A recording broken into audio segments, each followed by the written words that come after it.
शांति 13 मई 2026। आज की मुरली का टाइटल है बाबा ने कहा, मीठे बच्चे, बाप द्वारा तुम्हें जो सृष्टि के आदि मध्य अंत की नॉलेज मिली है, इसे तुम बुद्धि में रखते हो, इसलिए तुम हो स्वदर्शन चक्रधारी। बाबा यहाँ अपने बच्चों के लिए कह रहे हैं कि आप बच्चे ही सृष्टि के आदि मध्य अंत के नॉलेज को परमात्मा के द्वारा सुनते हो, इसलिए ही आप बच्चे स्वदर्शन चक्रधारी कहलाते हो। आपकी बुद्धि में सृष्टि के आदि मध्य अंत की नॉलेज है, इसलिए आप बच्चों को स्वदर्शन चक्रधारी कहा जाता है। आज की मुरली से प्रश्न है, रूह को पावन बनाने के लिए रूहानी बाप कौन सा इंजेक्शन लगाते हैं? उत्तर, मन मना भव का। बाबा कहते हैं कि आप बच्चे मन मना भव रहते हो, आपकी प्रीत एक बाप से जुटी हुई है और आप सदैव परमात्मा को याद करते हो। यह इंजेक्शन रूहानी बाप के सिवाय कोई लगा नहीं सकता। बाप कहते हैं, मीठे बच्चे, तुम मुझे याद करो, बस याद से ही आत्मा पावन बन जाएगी। इसमें संस्कृत आदि पढ़ने की भी ज़रूरत नहीं है। बाप तो हिंदी में सीधे शब्दों में सुनाते हैं। रूह को जब यह निश्चय हो जाता है कि रूहानी बाप हमें पावन बनाने की युक्ति बता रहे हैं, तो विकारों को छोड़ती जाती है। मतलब यहाँ बाबा समझा रहे हैं कि जैसे जैसे आत्मा बाप की याद में सतो प्रधान बनती जाती है, तो वह पुरानी दुनिया के संस्कारों को, यानी गंदे संस्कारों को, विकारों से दूर होती जाती है। ओम शांति। बाबा कह रहे हैं, ओम शांति का अर्थ तो बच्चों को समझाया है। आत्मा अपना परिचय देती है, मेरा स्वरूप शांत है और मेरा रहने का स्थान शांति धाम है, जिसको परम धाम निर्वाण धाम भी कहा जाता है। बाबा बता रहे हैं कि आत्मा ही कहती है कि मेरा निज स्वरूप शांत है और मेरे रहने का स्थान शांति धाम है, जिसको परम धाम या निर्वाण धाम भी कहा जाता है, जहाँ से आत्मा आई है। बाप भी कहते हैं कि देह अभिमान छोड़ देही अभिमानी बनो, बाप को याद करो। बाबा समझा रहे हैं, बच्चे अपने आत्मिक स्वरूप में स्थित होकर देह अभिमान छोड़ो और परमात्मा को, यानी मुझ एक परमात्मा को याद करो। तुम जितना मेरी याद में रहेंगे, सतो प्रधान बनते जाएंगे। यह वह है पतित पावन, यह कोई भी नहीं जानते कि हम आत्मा हैं, यहाँ आए हैं पार्ट बजाने, अब ड्रामा पूरा होता है, वापस जाना है। इसलिए कहते हैं, मुझे याद करो तो तुम्हारे विकर्म विनाश होंगे। इसको ही संस्कृत में कहते हैं मन मना भव। बाप ने कोई संस्कृत में नहीं कहा है, बाप तो इसी हिंदी भाषा में समझाते हैं कि बच्चे मन मना भव, यानी एक मेरी याद में रहो।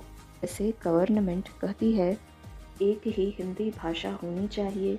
बाप ने भी वास्तव में हिंदी में ही समझाया है, परंतु इस समय अनेक धर्म, मठ, पंथ होने के कारण भाषाएं भी अनेक प्रकार की करती है। सतयुग में इतनी भाषाएं होती नहीं जितनी यहाँ है। गुजरात में रहने वालों की भाषा अलग, जो जिस गांव में रहते हैं वहाँ की भाषा जानते हैं। अनेक मनुष्य हैं, अनेक भाषाएं हैं। सतयुग में तो एक ही धर्म, एक ही भाषा थी। अभी तुम बच्चों को सृष्टि के आदि मध्य अंत की नॉलेज बुद्धि में है, यह कोई शास्त्र में नहीं है। ऐसा कोई शास्त्र नहीं जिसमें यह नॉलेज हो। बाबा समझा रहे हैं कि बच्चे, सृष्टि के आदि मध्य अंत का नॉलेज जो मैंने तुम्हें दिया है, वह किसी शास्त्र में नहीं लिखा है, उसकी नॉलेज किसी शास्त्र में नहीं है। यह कल्प कल्प मैं ही आकर आप बच्चों को पढ़ाता हूँ। न कल्प की आयु का ही लिखा हुआ है, न किसको मालूम है। सृष्टि तो एक ही है, सृष्टि का चक्र फिरता रहता है, नई से पुरानी, पुरानी से फिर नई होती है।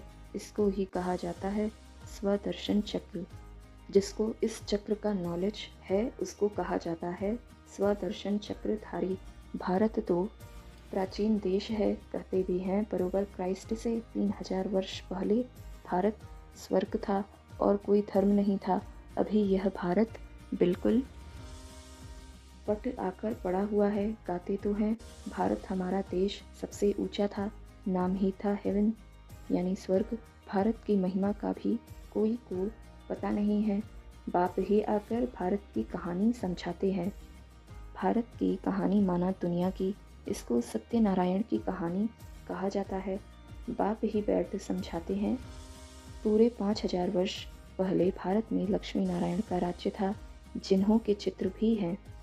परंतु उन्हों को यह राज्य कैसे मिला, सतयुग के आगे क्या था, संगम के आगे क्या था, कलयुग, यह है संगम युग, जिसमें बाप को आना पड़ता है, क्योंकि जब पुरानी दुनिया को नया बनाना हो तभी मुझे आना पड़ता है, पतित दुनिया को पावन बनाने। मेरे लिए फिर कह दिया है सर्वव्यापी, युगे युगे आता है, तो मनुष्य ही मूंझ गए हैं। संगम युग को सिर्फ तुम जानते हो। तुम कौन हो? बोर्ड पर लिखा हुआ है, प्रजापिता ब्रह्मा कुमार कुमारी। ब्रह्मा का बाप कौन? शिव, ऊंचते ऊंच। पीछे है ब्रह्मा, फिर ब्रह्मा द्वारा रचना होती है। प्रजापिता तो जरूर ब्रह्मा को ही कहा जाता है, शिव को प्रजापिता नहीं कहेंगे। शिव सभी आत्माओं का निराकार बाप है। अच्छा, मीठे मीठे सिकी लधे बच्चों प्रति माता पिता बाप दादा का याद प्यार और गुड मॉर्निंग। रूहानी बाप की रूहानी बच्चों को नमस्ते। हम सभी रूहानी बच्चों की रूहानी माता पिता बाप दादा को याद प्यार, गुड मॉर्निंग, नमस्ते। शुक्रिया बाबा, शुक्रिया। धारणा के लिए मुख्य सार। पहली पॉइंट, बाप से जो ज्ञान अमृत मिलता है उस अमृत को पीना और पिलाना है। पुजारी से पूज्य बनने के लिए विकारों का त्याग करना है। दूसरी पॉइंट, बाप जो स्वर्ग में जाने के लायक बना रहे हैं उनकी हर बात माननी है, पूरा निश्चय बुद्धि बनना है। आज की मुरली से वरदान है, अनुभव की विल पावर द्वारा माया की पावर का सामना करने वाले अनुभवी मूर्त भव। सबसे पावरफुल स्टेज है अपना अनुभव। अनुभवी आत्मा अपने अनुभव की विल पावर से माया की कोई भी पावर का, सभी बातों का, सर्व समस्याओं का सहज ही सामना कर सकती है और सभी आत्माओं को संतुष्ट भी कर सकती है। सामना करने की शक्ति से, सर्व को संतुष्ट करने की शक्ति अनुभव के विल पावर से सहज प्राप्त होती है। इसलिए हर खजाने को अनुभव में लाकर अनुभवी मूर्त बनो। स्लोगन, एक दो को देखने के बजाय स्वयं को देखो और परिवर्तन करो। अव्यक्त इशारे, सदा अचल अडोल एक रस स्थिति का अनुभव करो। अपने आप को चेक करो, हर शक्ति का, हर प्राप्ति का, हर गुण का अनुभव है। अगर अनुभव की अथॉरिटी है तो कोई भी परिस्थिति अनुभव की अथॉरिटी के आगे कुछ भी प्रभाव नहीं डाल सकती। अनुभवी मूर्त कभी भी किसी भी परिस्थिति में अचल अडोल रहते हैं, हलचल में नहीं आते, क्योंकि सबसे बड़े में बड़ी अथॉरिटी अनुभव है।